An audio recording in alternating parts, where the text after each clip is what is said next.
অবশেষে ইন্দ্রাণী কুসুমকে রক্ত দিয়ে কুসুমকে বাঁচালো। হ্যাঁ বন্ধুরা, আমরা এমনটা দেখতে পাবো কুসুম ধারাবাহিকের আগামী পর্বগুলোতে। বিস্তারিত জানতে ভিডিওতে লাইক দিয়ে শেষ পর্যন্ত দেখতে থাকুন।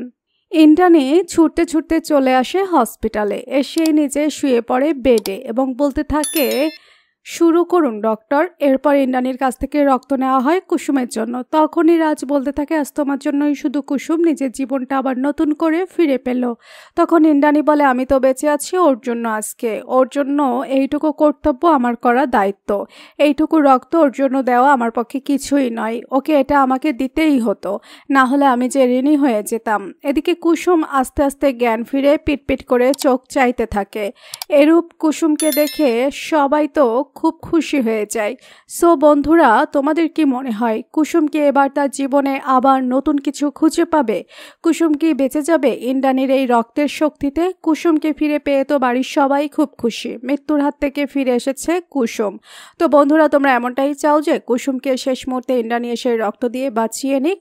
আপনাদের কি মতামত লিখে জানিয়ে দিন কমেন্ট করে। পরবর্তী আপডেট সবার আগে পেতে সাবস্ক্রাইব করুন আমাদের চ্যানেলটি। ধন্যবাদ।